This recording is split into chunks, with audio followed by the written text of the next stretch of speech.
Welcome to Get Sleepy, where we listen, we relax, and we get sleepy. My name's Thomas. Thank you so much for tuning in.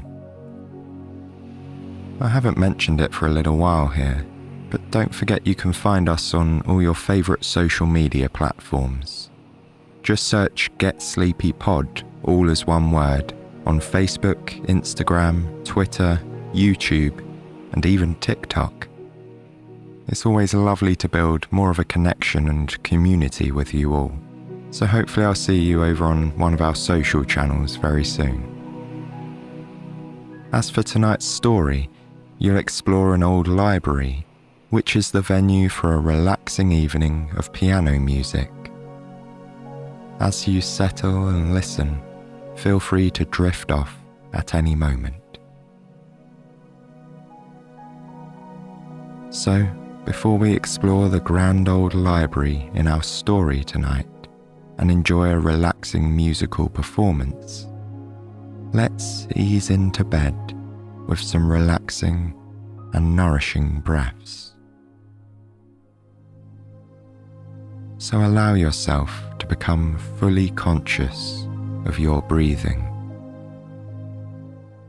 feeling every drop of air that flows in through your nostrils, all the way to your lungs as your chest and stomach rise.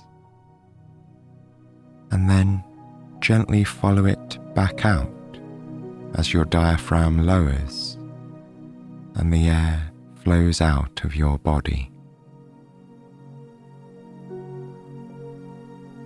By becoming more deeply focused on your breathing, you'll naturally bring your mind to the present moment.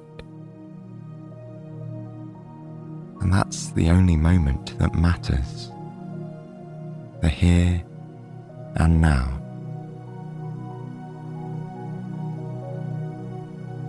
When our minds focus too much on the past or the future, it's easy to fall into a sense of trepidation or unease.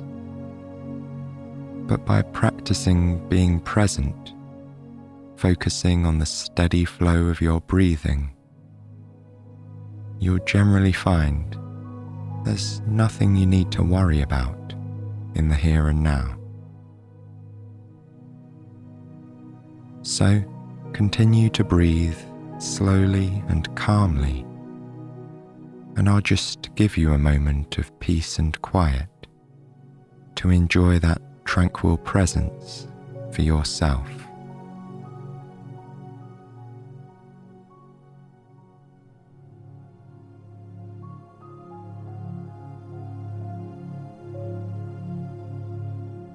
Now you're hopefully nice and relaxed. It's time to enter the beautiful building where the piano recital will take place. You push open a heavy wooden door and walk into the entrance hall of this grand place. The floor and walls are made of marble, and the air feels refreshingly cool.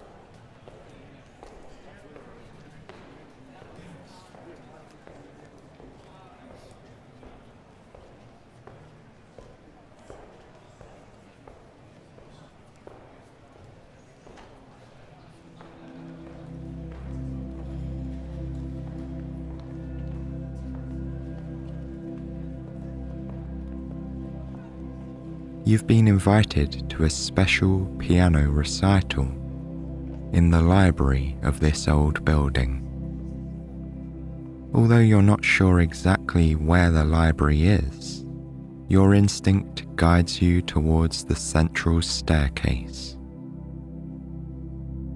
As you've arrived early, you have time to explore before the concert begins.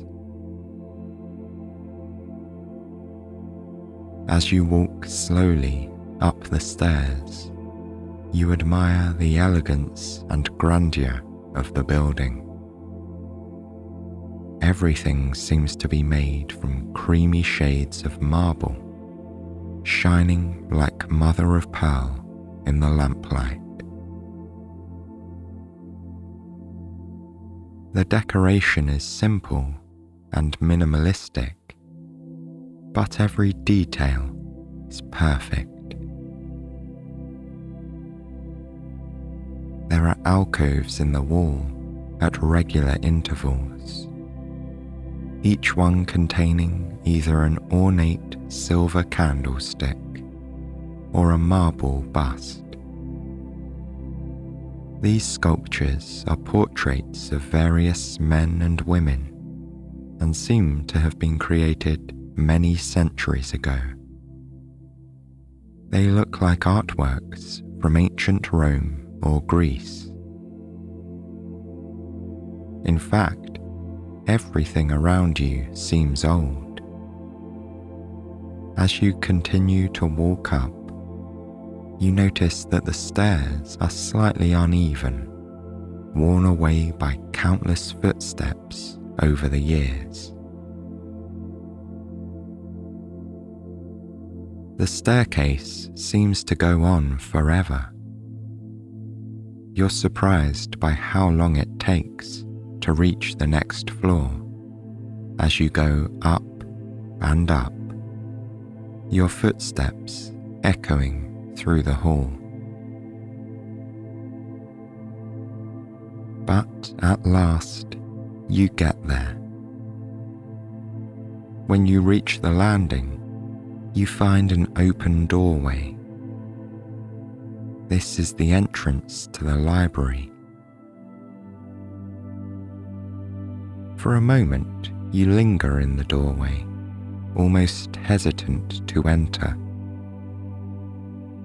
The library looks so old and so grand, you can hardly believe it's open to the public. It reminds you of pictures you've seen of old university libraries. Or it could be the setting for a scene in a film, a period drama perhaps, with an element of magic. Just then, you catch sight of a woman standing near a bookcase in the back of the room. She comes to greet you with a smile. The piano recital will be starting a little later, she explains. While they wait for the other guests to arrive, you're welcome to explore the library or sit down and make yourself comfortable.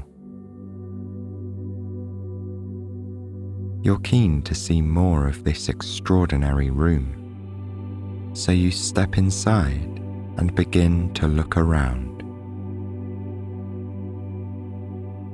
The walls of the library are lined with tall, dark wooden bookshelves that reach the ceiling. In between the bookcases are works of art, small paintings, black and white etchings, and marble busts. Unlike the statues you saw in the staircase, these ones can't be too ancient.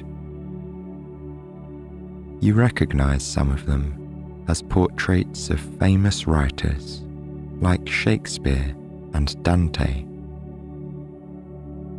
In other parts of the room, writers' names are painted on the wall in elaborate cursive letters. Keats, Shelley, Byron. Then, looking closer at the books, you realize that the placement of the artworks and the writing is intentional. They're like guides, helping the reader to find the books they're looking for. The names on the spines match the writing on the wall. Standing next to one of the bookcases, you breathe in deeply. The smell of old books is wonderful. But there's something else. It's also the musty scent of the wood and the atmosphere of the room. It's as though you're breathing in the history of this special place. As you inhale deeply once more, you notice something unusual about the air. The smell almost reminds you of a river in summer, an evocative, natural scent. You walk towards a nearby window. It's been left open, letting the cool breeze of early evening flow through the room. Gazing out of the window, you find the source of the scent. To your surprise, the library overlooks not a street, but a canal. The green-blue water below the window laps softly against the stone walls, creating a soothing rhythm. Knowing that the library is near water makes it feel even more magical. For a brief moment, you close your eyes and imagine the whole building floating like an island in the middle of the city. You stand by the window for a while, enjoying the breeze on this warm evening. Then you become aware of footsteps and voices somewhere behind you. Perhaps you should go and explore the other part of the library and see where the recital will take place. After wandering down a narrow hallway lined with bookshelves, you reach another area. This section of the library looks just like the room where you entered. There are artworks displayed among the countless shelves, and 2 tall windows overlooking the canal. But in the middle of the room, instead of shelves, there are rows of antique chairs upholstered in velvet. And at the far end is a magnificent grand piano. There's no sign of the pianist yet, but some of the guests are talking among themselves as they take their seats. Before finding your place, you decide to cross the room to have a look at the piano. With its glossy black surface, illuminated by a spotlight, it looks like a work of art. You're also struck by just how large the piano is. Its presence dominates the room, and it almost seems to have a character of its own. Standing beside the piano, you gaze at the shiny black and white keys. It's amazing to think that these rectangles produce such a range of melodies.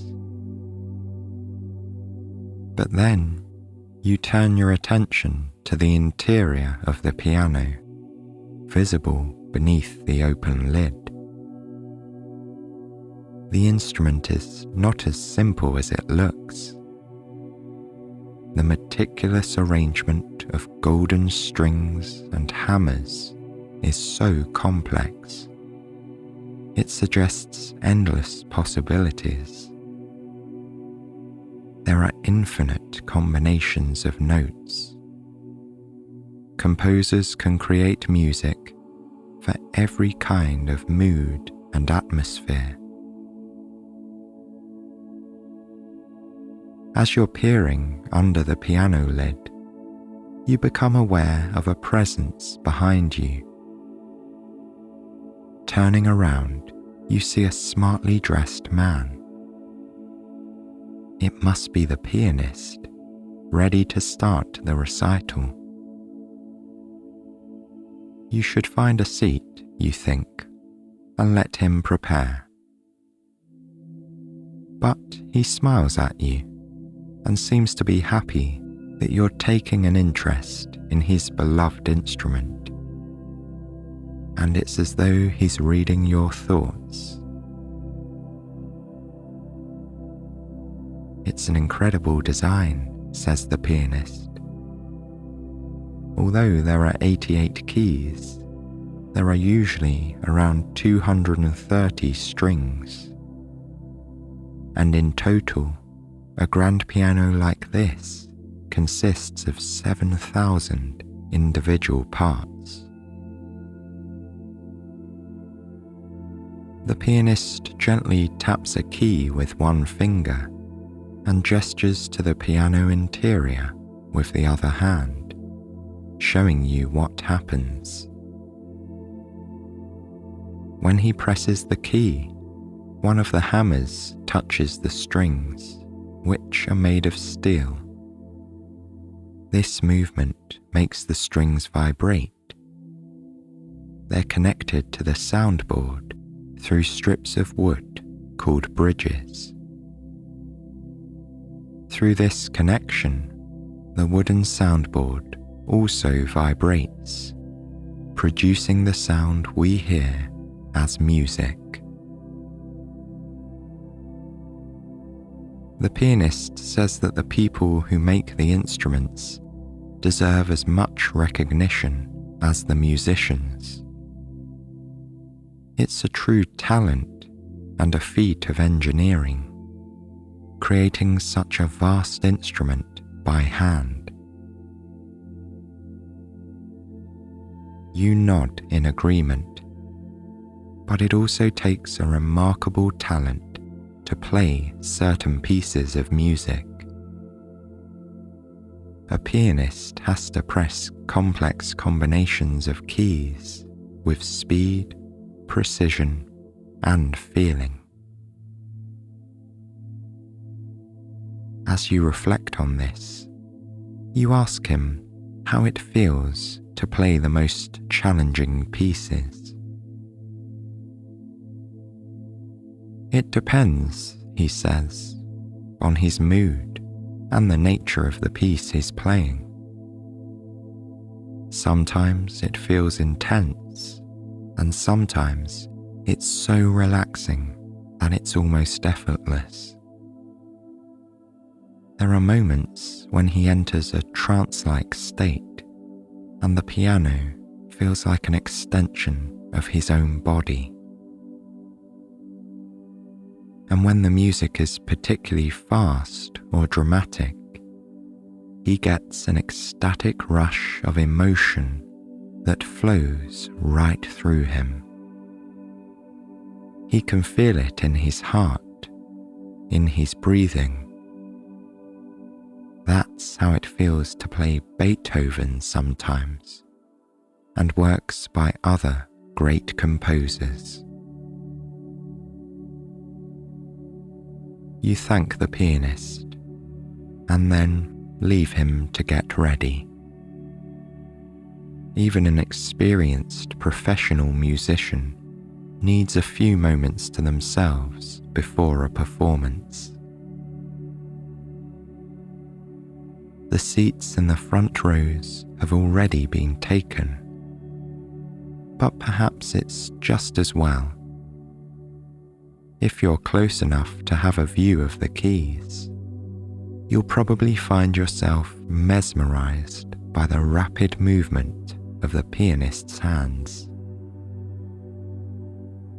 You'd rather sit a little further back. Instead of watching the pianist, you want to focus purely on the music itself.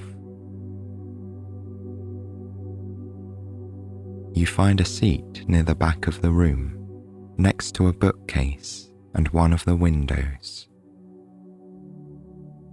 This is the perfect position, you think. From here, you'll still have a good view of the pianist and the piano, and you can enjoy the cool night air that wafts through the window, carrying the pleasant scent of the canal. Your chair is so comfortable, with its plush velvet seat and armrests. It feels more like a throne. Looking around, you notice that the other people in the audience also appear relaxed and at ease in their seats. Some of them are having whispered conversations, while others glance in the direction of the piano in excited anticipation. Just moments later, a hush spreads through the audience. The pianist has taken his position and is about to begin. As he glances down at the keys, he smiles to himself and takes a deep breath. It looks like a brief moment of meditation as he prepares to enter another state, losing himself in the music.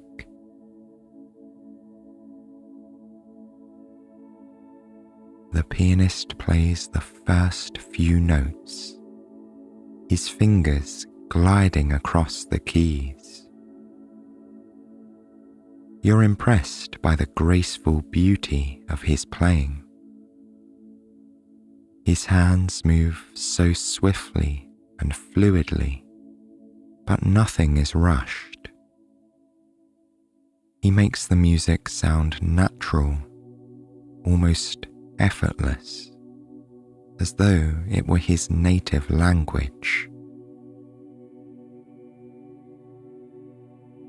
Every now and then, you catch glimpses of his face. He mostly looks calm and serious, deep in concentration. But there are brief moments when he seems to be smiling, as though he's thrilled by the music, or even taking pleasure in his own talent. Some maneuvers are particularly impressive. His left hand leaps from one end of the keyboard to the other in a split second, making the perfect, triumphant landing on a complex arrangement of notes.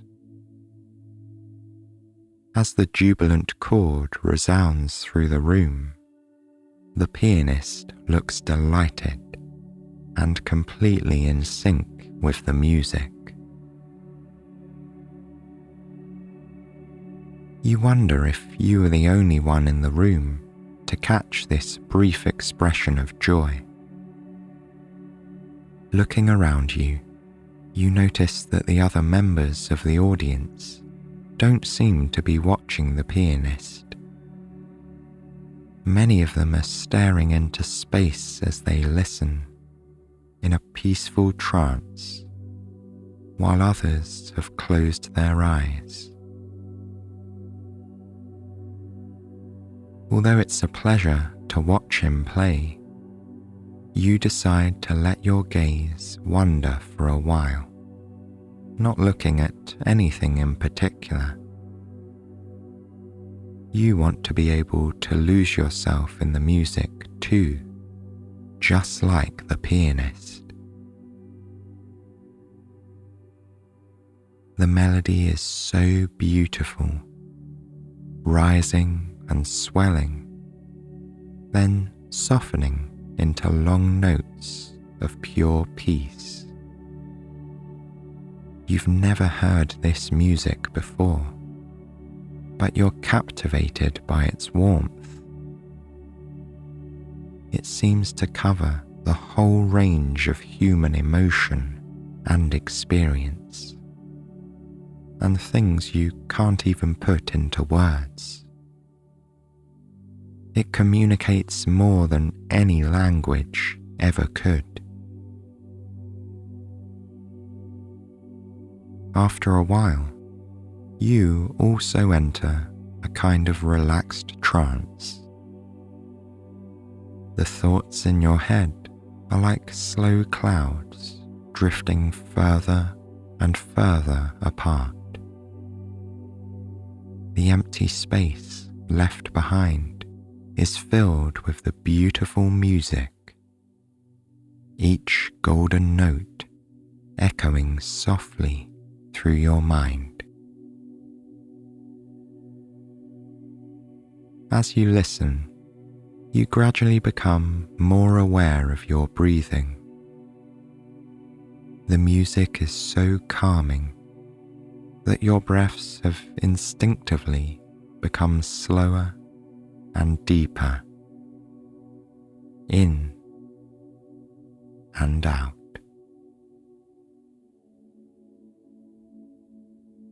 This rhythm of breathing feels familiar and almost comforting.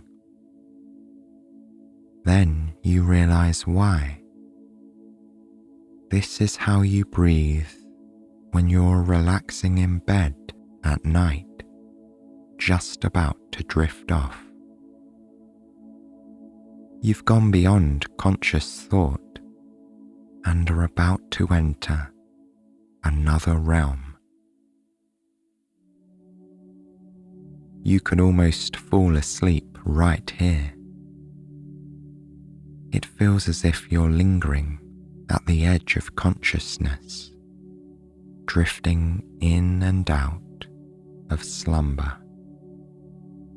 It's a light, easy sensation, similar to floating in water. Breathing in, you remember the canal beyond the window. In this moment, it feels like you and the entire room are somehow floating on the water, or even on the music itself. The melody is becoming lighter and lighter, softly fading.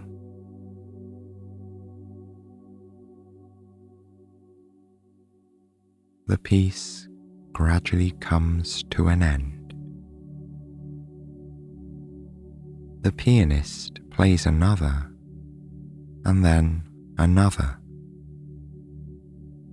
As you listen and relax, sinking deeper into your chair, you wonder how much time has passed.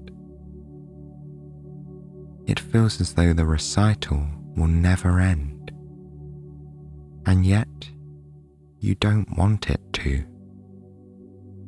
You could happily sit here for the rest of the evening, listening to the piano until you fall asleep.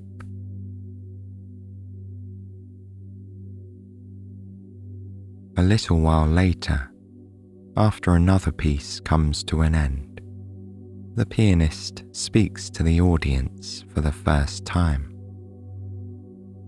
His voice is soft and low, as though he doesn't want to break the spell of the music. And though he speaks quietly, in the hushed stillness of the library, his voice reaches the back of the room. The pianist explains that the final piece of the evening is by an anonymous composer. Some say the piece was written as a lullaby for the composer's young child. It certainly feels like a lullaby, says the pianist. He wouldn't be surprised if the audience drifted off while listening. And it's no problem at all, he adds.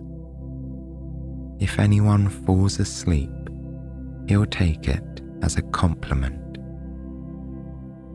It will be a sign that he's performed the perfect rendition of this piece, capturing the sleepy atmosphere. The piece doesn't have an official title, but it's often referred to as a lullaby in E-flat major. With a smile, the pianist says good night to the audience. Then he turns back to the piano, takes a deep breath, and begins to play.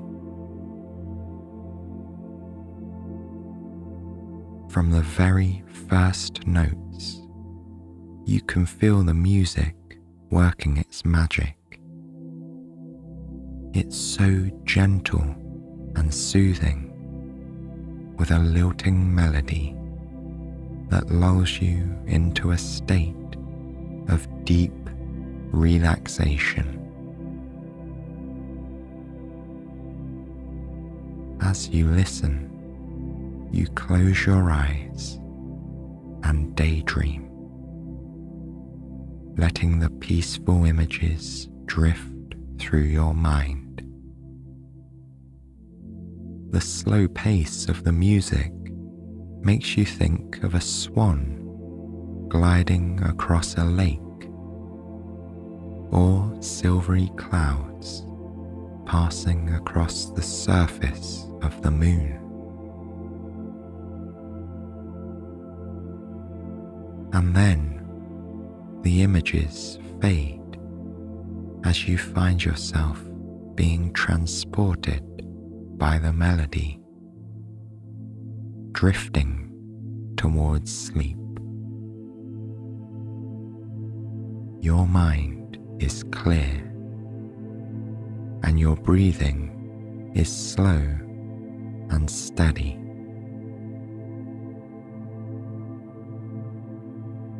Soon, you're fast asleep, deep in golden dreams.